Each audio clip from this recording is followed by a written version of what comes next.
With the possibilities of Kenny Veach hiking further north past the mineshaft, is it even possible when search and rescue found what they did?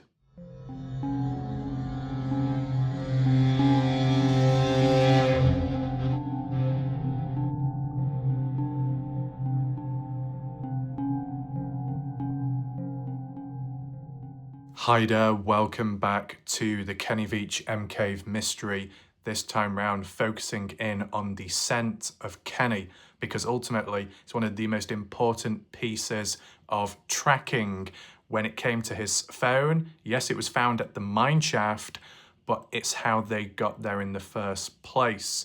From reports in the past and news articles, it was stated that when Red Rock Search and Rescue headed out there, whilst they did find Kenny's vehicle parked up Joe May Road, as to be anticipated, roughly quoted by the girlfriend, it wasn't expected that the phone and loose change would be found at the mineshaft.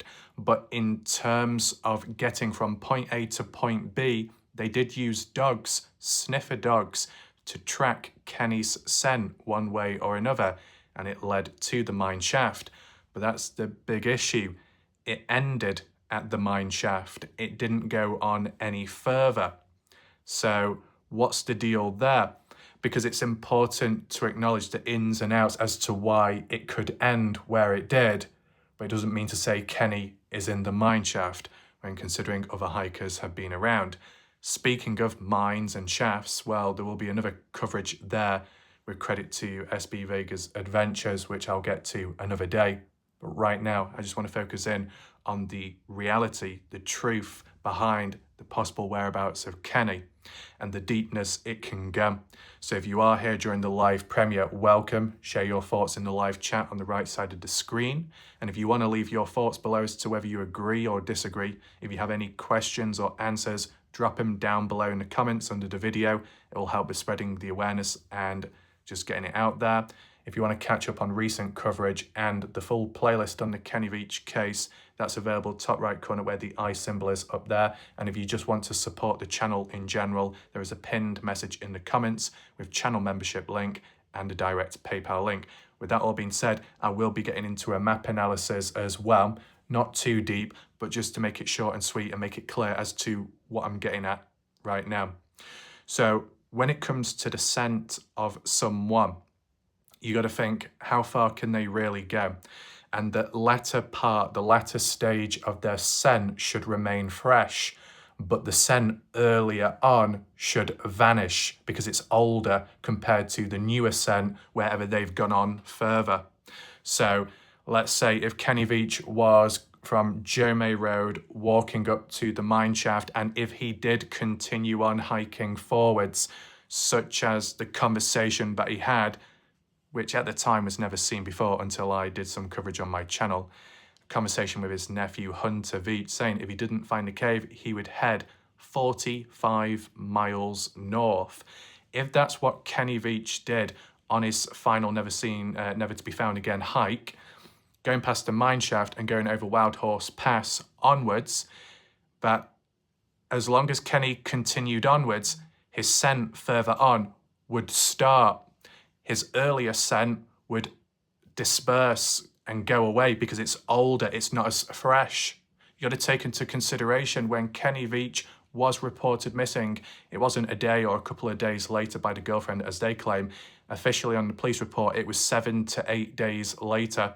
There was 7 to 8 days passing by of wasted opportunity. If it was done sooner, searches could have been conducted quicker and they may have been able to find more of a scent, possibly, if it was under the circumstances of Kenny going beyond the mineshaft and heading further north.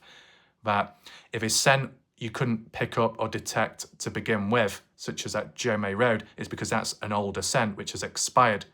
But the freshest scent would be further on, and you treat that as the starting point, which would go on and end at a certain point. That wasn't the case, was it? The starting point was Joe May Road, just by the fact of the vehicle. And then the scent kicked on in, the dogs picked up, led up to the mineshaft, and that's where it ended. You can't get a newer scent past that when you've already picked up on a scent which has ended at the particular spot. It would be the scent before the mineshaft which should have ended or dispersed, but it didn't. So it makes it seem as if that Kenny Veach did walk towards the mine shaft, but maybe he didn't go any further. Join me on Google Earth as we continue this analysis. Here we are. So just a little marker down here. That's where Kenny was living at the time, and the distance out into the openers is quite vast and far. So in terms of travel, one would obviously need a vehicle. And if there was a possibility of another person present or going to pick him up, well, a car could have come along. Kenny could have left his main vehicle behind just to show as proof, hey, I'm out here, but actually I'm elsewhere. You could say, how does this creep into a concept or a theory? It has been talked about in the past. It's also been acknowledged by other hikers ever since, even SB Vega's Adventures in one of his recent videos. With that being in mind, just breaking it down bit by bit, the importance, whilst we'll leave that for now. Further down here, 10th of November is when he set out. Car parked roughly down Germay Road. The scent leading up to the mine shaft, which you see here, and it was the 22nd of November when they found coins and phone. Kenny Veach set out there on the 10th of November. From the 10th of November to the 22nd, in terms of one's scent out there, it will drastically fade away with time. If the search was conducted quicker, would it have yielded different results? You let me know your thoughts below. The fact that they were still able to trace a scent up to the mine shaft is good, but that's where it ended. In terms of what was nearby, I think this marker is either to do with Wild Horse Pass or possibly a prospect mine in which SB was looking for or thought he found, and it was either filled in, caved in, there wasn't too much to it. And ever since, SB had found another mine shaft, an opening, a proper one, not far from Kenny's mine, but we'll save that for a separate video. But the importance is the scent ended here, where this marker is at, which is just before Wild Horse Pass and before down there where Kenny was recording, where he came across some M-shaped looking caves. So to get to this point, if that's what Kenny did, which likely was the case for his phone to be found here too, kind of stamps it. You can always argue and say maybe another person placed the phone down at the mine shaft to make it look like it was Kenny if you wanted to go down that route. But if it's just Kenny doing this, and he also said, if I don't find the cave I'm looking for, I'll continue on heading 45 miles. Well, it seems that there's a chance he didn't. He didn't even get to the point of being able to look for caves because he hadn't even got over Wild Horse Pass to be able to look down there where there was some opportunities of caves. The fact that he got to the mine shaft from the looks of it and then either disappeared whilst around this area somehow, or he walked back the way he came up, double-backed on himself. To where? Backtracking, back to where his vehicle was parked up to then be picked up. And yes, this video has gone around, the theory too, but it's about bringing it back into discussion, the importance behind it and the higher possibilities. Because, you know, if Kenny Veach's scent was to go on any further, it should and it would, but the scent before it wouldn't have been as traceable due to the length of time till the search was properly done and when the sniffer dogs were used. If the scent continued over Wild Horse Pass, that would be a fresher scent for the person walking off, as in Kenny, and anything that he leaves behind further back down here, that scent would go away first before his scent further on. So the starting point, you'd have to begin further up here. But because the starting point was down from the roadway, down here, the scent was still fresh and, and ended here. Didn't go any further. And if he did go on further, the scent should have continued on further as well, because that would have been the freshest scent and it should have stayed around longer compared to the previous. But no scent onwards, meaning either turning around, Kenny did, or somewhere in this area going elsewhere.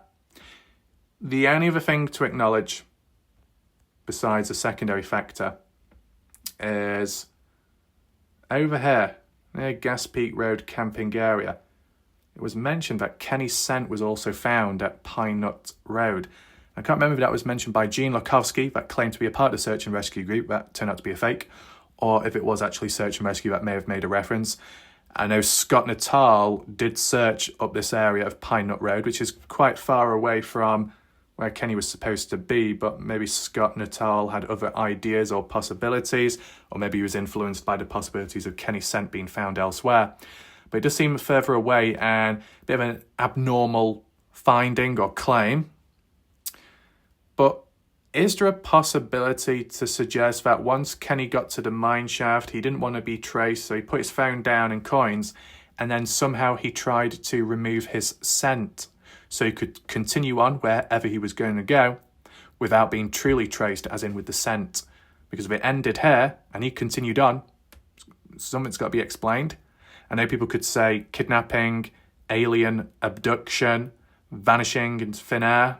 There's always those strange mysteries because it's happened to people in this world. Could it have happened to Kenny once he got to this point, this marker, that something was there? Or maybe even something in the sky, monitoring the area, military or alien-like? You always got to be wary and take it into consideration.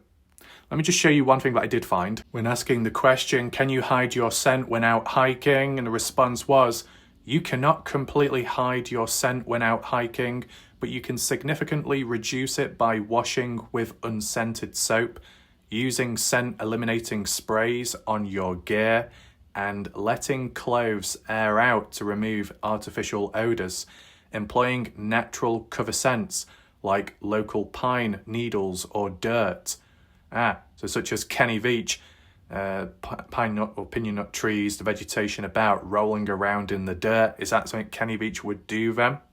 I mean, some people roll around in mud to blend in with nature when out and about, if they were, for example, hunting or hiding from something or someone. Some people will use sprays and stuff to hide their scent if they needed to protect themselves against dangerous wildlife or so. But anyway, getting dressed at your destination to avoid absorbing odours and paying close attention to wind direction are also key strategies for reducing scent in nature. So getting dressed at the location. Did Kenny Veach change clothes when he got to the mine shaft? Did he take any spare clothes with him? Considering he was going for an overnight stay or hike, it was never really said or made clear by the girlfriend whether Kenny took his tent, to actually camp out there, or if he was just going to lay on the ground bare and look up to the stars. So he took his backpack with him. He may have taken spare clothes, and he may have changed once he got to the mine shaft, hence why it ended up ending the scent. To reduce, use unscented products, shower with unscented soap, deodorant to minimise the human scent you emit.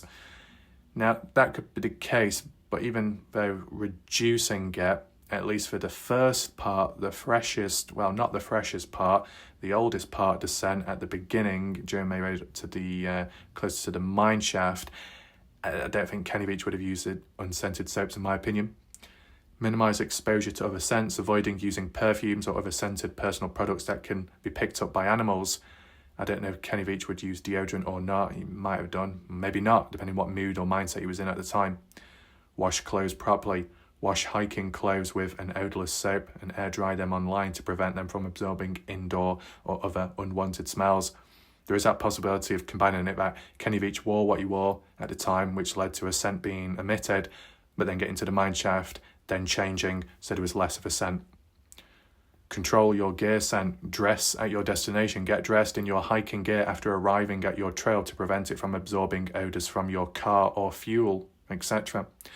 Use odour-eliminating products. Spray your clothes, boots, other gear with odour-eliminating sprays or a homemade solution of baking soda, water to neutralise your scent. Now, half of this stuff Kenny Veach probably wouldn't bother with, but it's still worth acknowledging. Utilise technical fabrics. Specialised hunting apparel uses technology like activated carbon to prevent odours from escaping. Mask your presence in the environment, something that Kenny Veach could do with him being at one at nature. Use natural cover. Apply natural elements from your environment, such as pine needles, fresh earth, native vegetation, to your clothing to help blend your scent profile with the surrounding, so Kenny could continue on and not be traced. Hunt the wind. Always be mindful of wind direction, as it can carry your scent. Try to hike or sit with the wind blowing your scent away from any animals you might encounter, but it can also apply to humans if they're tracking you. Be aware of what you eat. Eating foods with neutral flavours the night before and during your hike can help reduce your overall scent. Well, as we've heard, Kenny Veach would limit what he would intake with food and with water, so he might have not eaten much at all, if not anything, when on the hike. He may have not even taken food with him. In terms of the night before, it wasn't mentioned as to what meal he had. That's unknown of. Understanding the limitations. Complete elimination is impossible. You cannot completely eliminate your human scent, but these techniques can help reduce it, increase your odds of not being detected. Behaviour is important. Scent control is not a substitute for good hunting or hiking behaviour. You must still be attentive to your surroundings to avoid surprising animals. In terms of the list of possibilities provided, and there might be some exceptions, there could be additional points which weren't included. You can leave them below in the comments. Out of what was shown, which one would Kenny be more likely to do or attempt with him? Probably rolling around or wiping stuff on him within the environment and the nature about, the vegetation, any dirt, anything that could blend him in terms of the scent or kind of neutralize and bring it down. Because as I said, you can't truly eliminate your scent completely. I don't know if there's any medical conditions out there where you might not have much of a scent, if not a scent at all. But as for Kenny Veach, he clearly did have a scent for the dogs, the crew, to be able to get so far to the mine shaft. But for it to completely reach a dead end, and if it was to continue on further, if he had, it should have done, because that scent would have been fresher than the previous bit, what they followed, if that makes sense. So it seems like once it ended at the mine shaft, that's where it truly ended. But if by any chance Kenny went on any further, then likely blending in with the environment, the scent of it, and rubbing it on him, and maybe changing clothes. But where are his other clothes at? Probably in his backpack, if he changed them and then zipped it up. But does it seem a bit excessive? If you don't want to be traced or tracked, can you do anything else? I mean, as for the phone, the excuse or the suggestion was drop the phone at the mine shaft so you couldn't be found, couldn't be traced any further. Why not just leave the phone at home? Or why not leave the phone in the vehicle? Why take the phone so far with you? It's as if Kenny Veach was teasing us, or if Kenny Veach was purposely going so far to lead people in a direction and then to cut it like that to the unknown. And then you got to work it out for yourself. I mean, as for the mine shaft, it has been searched over and over again by volunteers, and they've not found any traces or indications that Kenny is down there over the course of years too. That's important to add. When search and rescue were there during the month of Kenny's disappearance, they put a camera down the mine shaft, didn't find Kenny down there, and the earlier it was done, I guess the less likely of it being like caved in or like filled in. As the years go on, and if there's erosion or anything breaks away or falls in, later on it'll cover stuff up. But if it's done earlier and nothing's found, then likely Kenny's not there. Another searches later, no finding or suggestions of Kenny.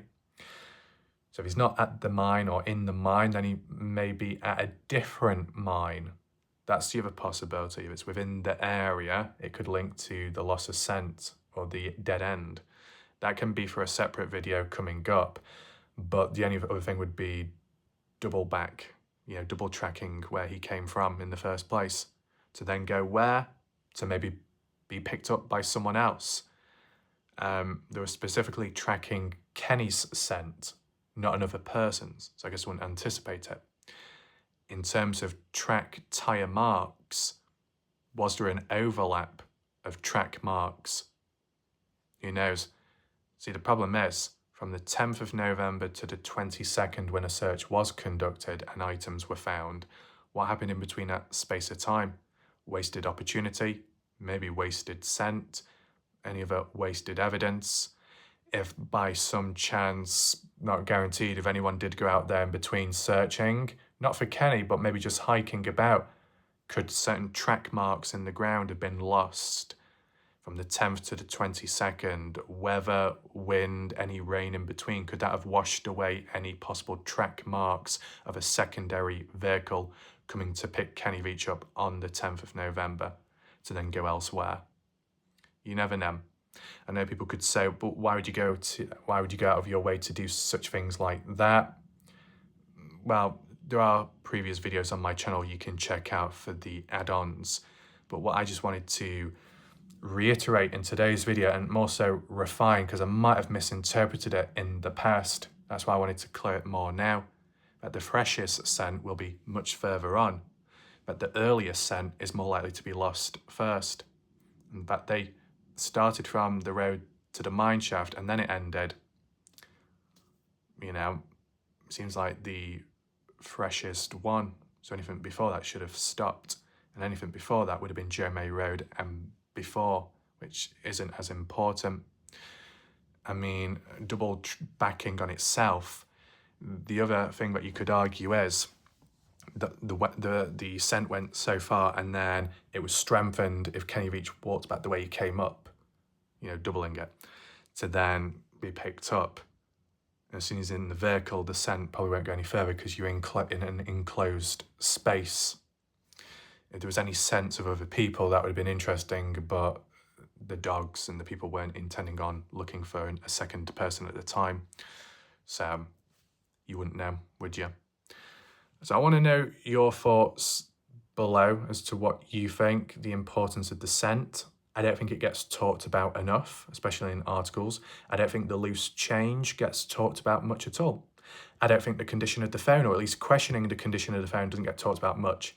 Yes, the search and rescue, Red Rock, have been quite tight-lipped about most of it, but, you know, there are some details that did come out and they've just not been reiterated since. I just thought I'd just put it out there. It's a bit of a smaller video, set the scene once again, get the awareness going, and then see what other videos that can be made after this. If you found it somewhat interesting, feel free to hit the like button, share the video, that'd be much appreciated.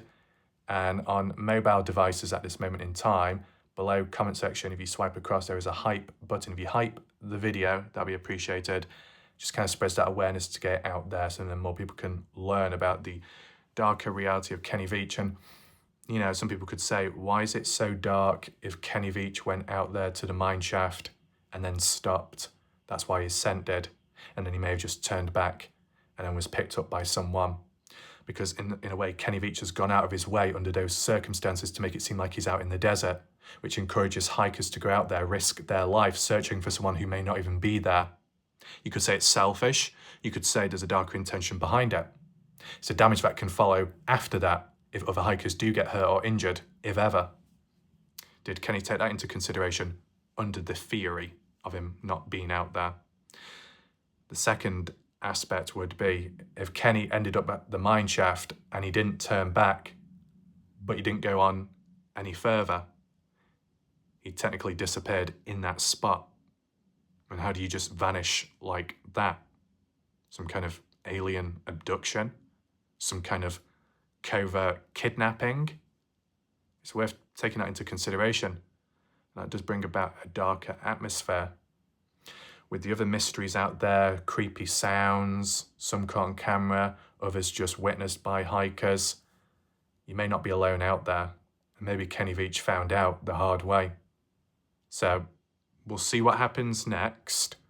You let me know your thoughts and appreciate you watching. My name's Wallite Ref. Goodbye. Good night for now.